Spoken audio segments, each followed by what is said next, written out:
Hello बच्चों, तो चलिए इस प्रश्न को पढ़ते हैं। समाकलन -1/x-1 की घात 3 गुणा x प्लस 2 की घात 5 इसकी पूरी घात 1/4 dx का मान है। विकल्प A, B, C, D। यहाँ पे 4 विकल्प दिए हुए हैं, तो हमें सही विकल्प का चयन करना है। ठीक है, तो प्रश्न में आगे बढ़ने से पहले इस प्रश्न से संबंधित जो मुख्य अवधारणा है उसकी हम चर्चा कर लेते हैं। तो देखो, मुख्य अवधारणा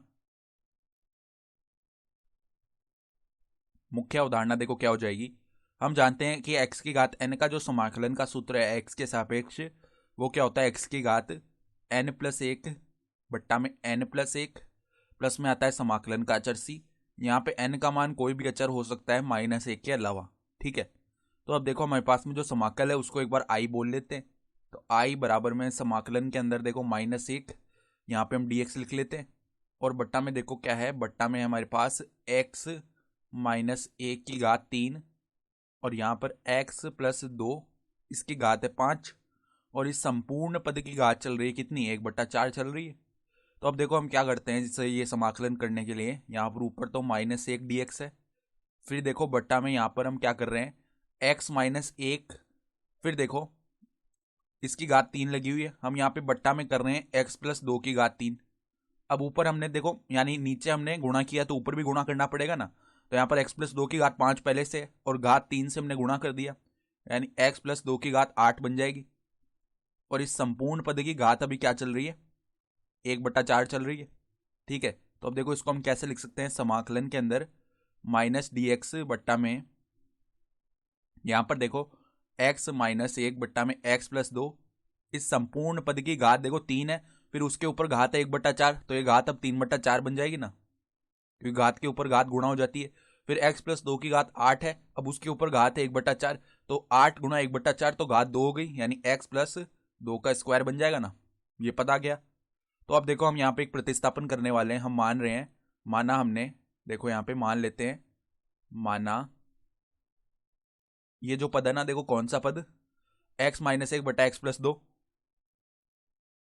x-1/x+2, इसको एक बार हम t बोल लेते हैं।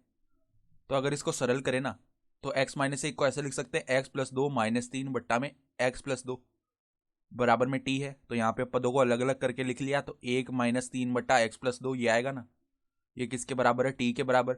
अब दोनों तरफ हम किसके सापेक्ष, x के सापेक्ष अवकलन कर लेते हैं। तो 1 का अवकलन 0, माइनस में देखो 3 बाहर आ जाएगा, फिर 1/x+2 का अवकलन करेंगे तो क्या आ जाएगा, माइनस का 1/x+2 का स्क्वायर। तो यहाँ पे प्लस बन जाएगा x प्लस 2 का स्क्वायर, यहाँ पे dx जो है इसका मान dt के बराबर आएगा। ठीक है, तो अगर हम देखो dx बट्टा में x प्लस 2 का स्क्वायर, इसका मान अगर ज्ञात करें ना, तो इसका मान हमारा dt बट्टे में 3 आएगा। तो अब देखना ध्यान से, dx ये रहा, dx तो ये पद है और इसके बट्टा में x प्लस 2 का स्क्वायर ये भी है, तो इस संपूर्ण पद के स्थान पर हम dt लिख सकते हैं ना। तो i बराबर में देखना क्या आ जाएगा, यानी dt नहीं, dt बट्टा 3 लिख सकते हैं। तो देखो i बराबर माइनस तो पहले से ही आगे, तो माइनस dt और 1/3 को हम बाहर ले जाते हैं, सही है। और देखो नीचे कौन सा पद आ जाएगा, t की घात 3/4, तो बट्टा में t की घात 3/4। तो अब इस पद को ऐसे लिख सकते हैं, देखो 1/3 माइनस को भी बाहर ले लिया, t की घात -3/4 dt ये बन गया ना। ठीक है, अब इसका समाकलन करते हैं, तो -1/3, यहाँ पे देखो t की घात -3/4 प्लस में 1 होगा और बट्टा में 1 -3/4 हो जाएगा।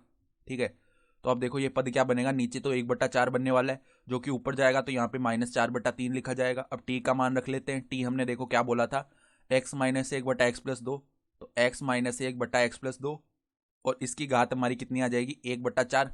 ठीक है, तो इसकी घात आ गई 1/4 और यहाँ पर देखो हमने समाकलन किया है, तो प्लस में एक समाकलन का चर c भी तो आना चाहिए, तो प्लस में यहाँ भी c आएगा। ठीक है, तो ये हमारे पास में क्या हो जाएगा, उत्तर हो जाएगा। तो अगर देखो हम विकल्प देखना चाहें तो हम देख पा रहे हैं, यहाँ पर देखो विकल्प ए जो है ना, उसके अंदर यहाँ पर क्या आएगा, माइनस भी आएगा आगे। ठीक है, तो यहाँ पे माइनस आएगा और विकल्प ए जो है वो हमारा सही विकल्प माना जाएगा। ठीक है, तो आशा करता हूँ कि आपको ये प्रश्न समझ में आया होगा। धन्यवाद।